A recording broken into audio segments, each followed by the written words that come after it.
20 जनवरी 2025 को ट्रंप ने अमेरिका के राष्ट्रपति के तौर पर दूसरी बार कुर्सी संभाली थी। तभी से ट्रंप को लगता है कि वो जो यूएन में देश 193 सभी के राष्ट्रपति बन गए। ट्रंप की नजर में ना तो किसी राष्ट्राध्यक्ष की कोई औकात है, ना किसी देश की कोई औकात है। सबको वो एक लाइन में लेकर चल रहे हैं। वजह यही है कि तमाम दुनिया ट्रंप की दुश्मन फिलहाल बन गई है।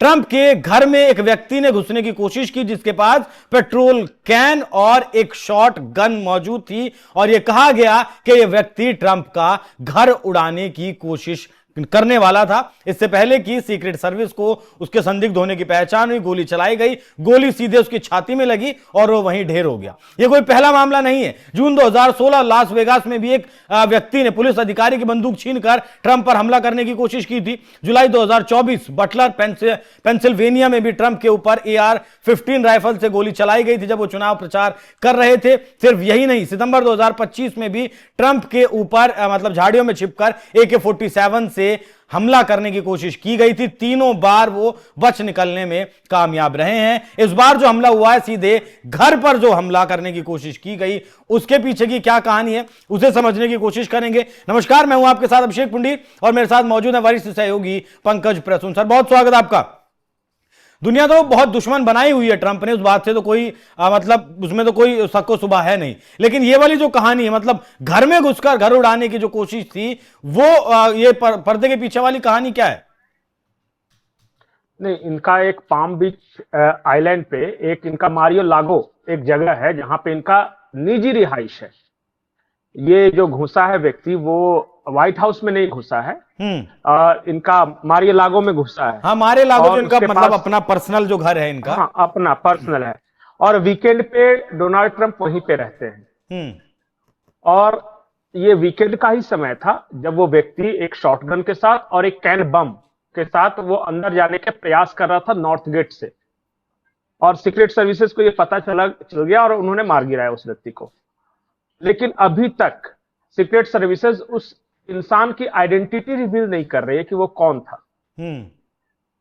ये घटना तो कंफर्म की गई है कि उनके प्राइवेट प्रॉपर्टी में कोई व्यक्ति शॉटगन और कैन बम लेके घुसा था, उसको मार गिराया गया, यहां तक ठीक है। लेकिन वो व्यक्ति कौन था, उसकी आइडेंटिफिकेशन क्या थी, इस बारे में अभी तक कुछ पता नहीं चल सका है। ये आपने खुद ही बताया कि ये ट्रंप पे चौथा हमला है उनकी जान पे। यही होता है अभिषेक, जब आप बहुत हाईली पोलराइज्ड पॉलिटिक्स करते हो। तो अगर आपसे कोई प्यार करता है तो बहुत प्यार करता है, फिर नफरत करता है तो बहुत नफरत करता है। और अमेरिका को डोनाल्ड ट्रंप ने डिवाइड कर दिया है,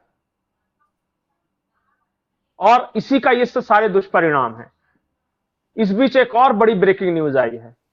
द इकोनॉमिस्ट के हवाले से यह खबर छपी है कि 12 घंटे पहले ही डोनाल्ड ट्रंप ने ईरान पर हमले की इजाजत दे दी है। और उसके बाद भारत सरकार ने आनन फानन में एक एडवाइजरी इशू किया है कि जो लोग भी भारतीय ईरान में मौजूद है तुरंत खाली करें। तो अभी आने वाला वक्त काफी उथल पुथल भरा वक्त रहेगा। हाँ, कल कई वीडियोस भी सोशल मीडिया पर आई थी ईरान से निकलकर, जिसमें बम गोले फूटते हुए दिख रहे थे। लेकिन अभी ईरानी सरकार ने कुछ भी कंफर्म नहीं किया है। अब वो क्यों नहीं कर रही है वो जब तक अभी नहीं पता है। नहीं, जब तक पहला स्ट्राइक नहीं हो तब तक युद्ध का कंफर्मेशन नहीं आता है। इजाजत दे दी है और दोनों ओर से बिल्कुल युद्ध के मुहाने पर है। अमेरिका में खुद डिवीजन है। सबसे पहले दोनों तरफ समझिए कि वर्ल्ड में ट्रंप की स्थिति क्या है और अमेरिका के अंदर क्या है। अमेरिका के अंदर स्थिति यह है कि ट्रंप न वहां के सुप्रीम कोर्ट का बात मान रहे हैं, न वहां के पार्लियामेंट का बात मान रहे हैं, न जजेस को मान रहे हैं। डिपार्टमेंट ऑफ जस्टिस के बारे में इन्होंने क्या क्या नहीं कहा कि ये सब वामपंथी हैं और ये सब देश को बर्बाद करना चाहते हैं। कौन डॉग जैसे शब्द का इस्तेमाल किया था उन्होंने कल। अब बताइए, एक तो देश के अंदर, दूसरा 9 ऐसे राज्य हैं अमेरिका में, टोटल मिला के 50 राज्य हैं। 9 ऐसे राज्य हैं जिन्होंने केस फाइल करके रखा है ट्रंप के खिलाफ, टैरिफ के खिलाफ। हाँ, ट्रंप अलग अलग मामलों में है। हाँ, टैरिफ के खिलाफ 12 देश हैं। हाँ, और अलग अलग मामलों में केस दायर करके रखा है। तो हाईली डिवाइड सोसाइटी जिसको बोलते हैं ना, वो अभी अमेरिका में है। और इसी वजह से ये सब हमले हो रहे हैं। ये तो अमेरिका के अंदर की बात है। बाकी इकोनॉमिक ग्रोथ तो अभी 2 दिन पहले रॉयटर्स की एक खबर है, उसके अनुसार कहा गया कि 3.9% के दर से अमेरिका का ग्रोथ रेट रहेगा आने वाले में। ये प्रोबेबिलिटी दर्शाई गई है। यानी इकोनॉमिक फ्रंट पे डाउन, सोशल फ्रंट पे डाउन, घर के अंदर ये हाल है, इमरजेंसी लाइक सिचुएशन है वहां पे। अपने ही देश के राष्ट्रपति पर उसी देश के कई राज्यों ने केस दायर करके रखा है। और उन सब चीजों से बचने के लिए या अमेरिकन लोगों का ध्यान डाइवर्ट करने के लिए अक्सर तानाशाह यही करते हैं कि जब अपने यहां फंसते हैं तो वो क्या करते हैं, कोई ना कोई युद्ध छेड़ते हैं। और उसी के चांसेस ये हैं, क्योंकि इकोनॉमिस्ट की रिपोर्ट है ये, जब कह रहा है वो कि 12 घंटे पहले इजाजत दे दी है ईरान पर हमले की। अब वो हमला कैसे होगा, क्या होगा, वो तो जब होगा तब पता चलेगा। लेकिन जिस तरह भारत ने भी अभी एडवाइजरी जारी की है कि जो भी ईरान में भारतीय हैं तुरंत वहां से निकल जाइए, तो ये सिचुएशन है वहां पे। तो ट्रंप के बारे में बार बार एक चीज बोलता हूं कि जैसे किसी सनकी को या आत्ममुग्ध इंसान को अगर आप अमेरिका जैसे शक्तिशाली देश की सत्ता सौंप देंगे तो इसी तरह का सिचुएशन क्रिएट होगा जैसा क्रिएट हो रहा है। ट्रंप जो है बिल्कुल अहम ब्रह्मास्मि वाले मोड में चले गए। हाँ, उसी में है सर। मैं जो बोलूं वही सही है और बाकी मेरे अलावा कोई सही नहीं हो सकता, न कोई इंस्टीट्यूशंस, न कोई एजेंसी, कोई नहीं। मैंने जो बोल दिया वही कर दिया। अब अचानक बताइए कि एक लाइन से दुनिया के सभी देशों पे 15% टैरिफ लगा दिया। हालांकि वो नहीं लगेगा, वैलिड नहीं होगा, इस मामले में भी वो मुंह की खाएंगे, लेकिन ये सिर्फ सनकपन दिखाता है। आप में से जिन लोगों ने कभी हिटलर को, मुसोलिनी को नहीं देखा होगा, वो ट्रंप को आज देख सकते हैं प्रेजेंट में। ऐसे ही वो कुछ होंगे। हिटलर ने भी देशभक्ति के नाम पे वो सारा कुछ किया था, मुसोलिनी ने भी इटली को वर्ल्ड पावर बनाने के नाम पे किया था, ट्रंप भी मेक अमेरिका ग्रेट अगेन के नाम पे वो सब कर रहे हैं। और ट्रंप के खिलाफ हर तरह की शक्तियां एक्टिव हैं अमेरिका के अंदर ही, जो कि इससे अनकंफर्टेबल है। कई बार डोनाल्ड ट्रंप खुद ही कह चुके हैं कि डीप स्टेट मेरे खिलाफ है। कई बार डोनाल्ड ट्रंप खुद ही कह चुके हैं कि पेंटागन के कुछ अफसर मेरे खिलाफ हैं। अरे उनको तो अपनी आर्मी पे भी भरोसा नहीं। यह सिचुएशन है वहां पे अमेरिका में, अफरा तफरी है, पूरी हराकरी मची हुई है।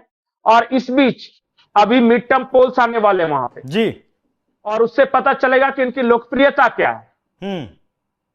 तो हो सकता है उस लोकप्रियता को कायम रखने के लिए ही युद्ध की घोषणा की हो या खुद पे हमला वगैरह कराया हो, क्योंकि बहुत सारे नेता ऐसा करते हैं। ठीक है। हालांकि अमेरिका में राष्ट्रपति की हत्या हो चुकी है, अब्राहम लिंकन वगैरह पहले। हाँ, ये कोई नई बात अमेरिका में नहीं है। बिल्कुल। और ये तो सिर्फ मैं कहता हूं कि जरूरी नहीं कि जो विकसित है वो ज्यादा सभ्य भी है। हाँ, पैसे होना और वेल ऑर्डर्ड कंट्री होना दोनों में अलग है। हो सकता है कि आपके पास सबसे ज्यादा हथियार हो, सबसे बड़ी सेना हो, सबसे बड़ी इकोनॉमी हो, यह हो सकता है, लेकिन आप सबसे सभ्य हो, देश पूरा सुचारू रूप से चल रहा हो, यह जरूरी नहीं है।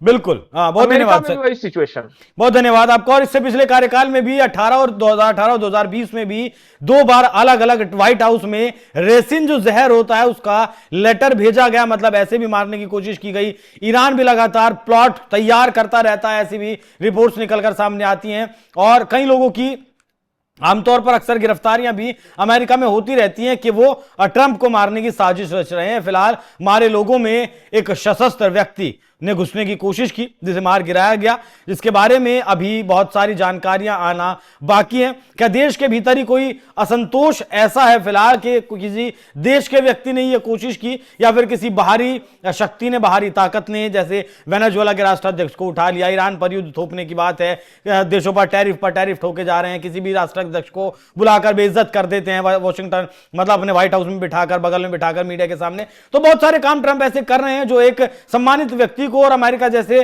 देश को तो नहीं करना चाहिए। बाकी जो भी कुछ अपडेट इसमें मामले में आएगी वो आप तक हम जरूर पहुंचाएंगे। बाकी आप लोग इस विषय पर क्या सोचते हैं कमेंट बॉक्स में अपनी राय जरूर दीजिएगा। नमस्कार।